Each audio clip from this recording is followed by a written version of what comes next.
Hey, hi, howdy, how are you at Strive? I hope you guys are having an amazing, blessed day. Today I wanted to discuss and speculate over some ideas regarding Secret of the Mimic and why I think Secret of the Mimic will be probably one of the biggest entries in FNAF outside of the movies, of course. I have some points and topics I want to go over to explain why I feel that way. I hope you guys enjoy the video and let's get right into it. So the reason why I believe Secret of the Mimic will be one of the biggest entries in FNAF outside the movies, of course. We are in the earliest point in the timeline. 1979 is the time Secret of the Mimic takes place. Now, with that being said, there's a lot of opportunity to explore certain aspects of events or things we heard or have came across in different medias of FNAF, whether that be in the books, games, things we might have heard from other characters.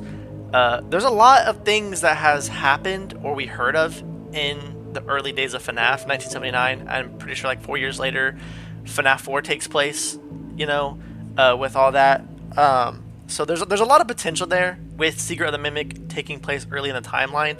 Also, in 1979, we are in a point where William and Henry are both active, maybe in their prime, a little bit maybe before William Afton is doing unaliving of his victims. I'm not really 100% sure on that, but they're both active somewhere where we are in the factory of Secret of the Mimic. I'm not saying they're in the factory, but they're out there, and we're working for Fazbear Entertainment, so, whoever we're playing as, which I'll get into my speculation who we're playing as, probably talk to William or Henry, you know what I mean? Because we are working for Fredbear's, or Fazbear Entertainment, sorry.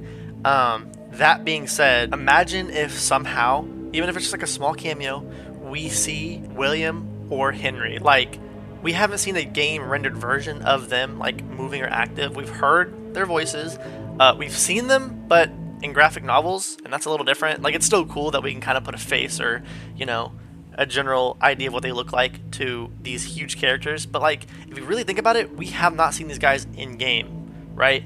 I mean, I guess William kind of, like, he was dead in the Springlog Bonnie suit. So, I mean, that, you could kind of count that, but not really 100%. But, like, there is a chance we could see them, like, interact with our character.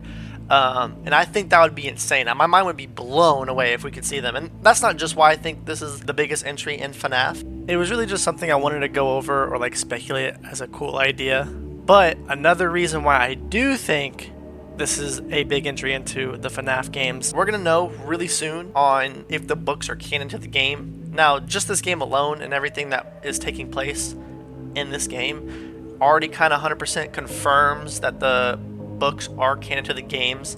I kind of already made the conclusion that the books are canon to the games in Help 1 and 2.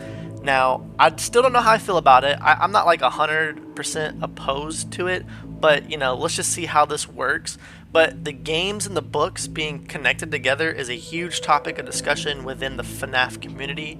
So the fact that we're going to get a lot of confirmation on that is really, really big for this game and moving forward in the timeline and story and narratively wise. That's huge. That is very huge. But between getting confirmation about the books being canon to the game and then just the opportunity this game could explore with it being super, super early in the FNAF timeline, like, there's a lot that could be done in this game for the FNAF timeline and speculation and theories. Like, I think the theories are going to be going hard when this game comes out. We're going to get so much, we're going to be analyzing so much, and it's just really exciting because it's going to be in the earliest days of FNAF, and that's where a lot of things kind of happen too. Now, hopping into some other points and kind of supporting why I think this will be a huge entry in FNAF is that Steelwool and Scott have been cooking. I really feel like they are going to give us a masterpiece of a game for us with Secret of the Mimic, and here's why. So ever since the rocky release of Security Breach, I feel like Steelwool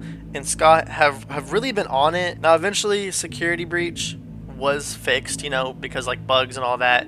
But narratively wise, it was kind of is the best way I could put it. It was like there were some interesting topics and things that came from Security Breach, but it was really inconsistent, and there was things that just kind of didn't make sense. Now, since then, with Ruined and Help 1 and 2, I feel like those two were huge successes and kind of rebounded for Steelwool and Scott a little bit. Now, I'm not saying that like the community and everything about FNAF was in shambles. But Security Breach was kind of mixed. I love Security Breach. Security Breach has a special place in my heart, but I do understand and see the flaws that the community had with the game.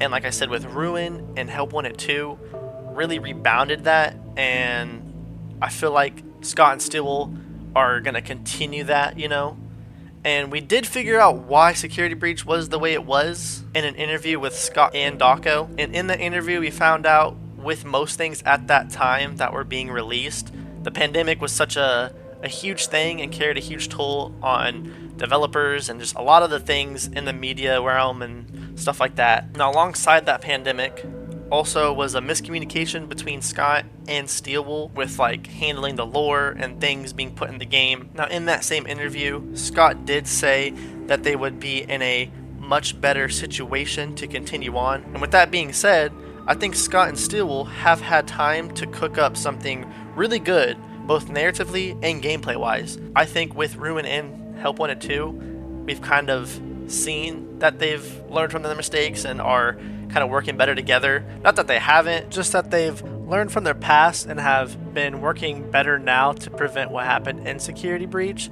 So yeah, I think we're gonna be in for a treat with Secret of the Mimic. So now hopping into gameplay. When it comes to gameplay, I don't have a lot to speculate on, but I do have a few interesting ideas that are kind of fun to think about and would just blow my mind and probably your guys' mind too if it were an aspect in Secret of the Mimic. The first one being the van. Now, in Help Wanted 2, we got a teaser for Secret of the Mimic where you had to put together a puzzle and it revealed the van with Mexus, I believe, and then the warehouse that we are going to be going to in Secret of the Mimic. Now, the van was a pretty big part of the teaser. Now, fast forward to just a few days ago, when we got our first teaser trailer of Secret of the Mimic, the van is the first thing to pull into the parking lot. Now, I do think the van will be important, but what if the van is actually also used to take us to different locations? So hear me out. We know around this time, Fall Fest is a thing. I'm pretty sure Fall Fest is a thing. I know it gets destroyed or discontinued, but I'm pretty sure Fall Fest is a thing. What if we could go see Fall Fest and the Festival Animatronics, or even Fredbear Family Diner? That would be insane to go see Prime Fredbear's Family Diner. That would just blow my mind. It would kind of be like a mechanic that we use in the game Into the Pit, and even if it's not a mechanic that we can just always go to the van and go to a different location, but even if somewhere in the middle of the game we have to go to the van and for a mission or two we go to Fredbear's, or for mission 2 we go to Fall Fest, or even we go to William Afton's house and then to the sister location Bunker. And that kind of leads into my next idea for gameplay, is who are we playing as, right?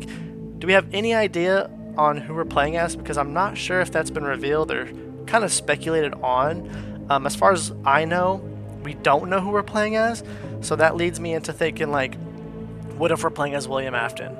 That is very unlikely because I don't think it would be appealing playing as a child unaliver. I know we did an Ultimate Custom Night, but that would just be insane. I think I'd much rather see him in a cutscene or somewhere off in the distance rather than playing as him.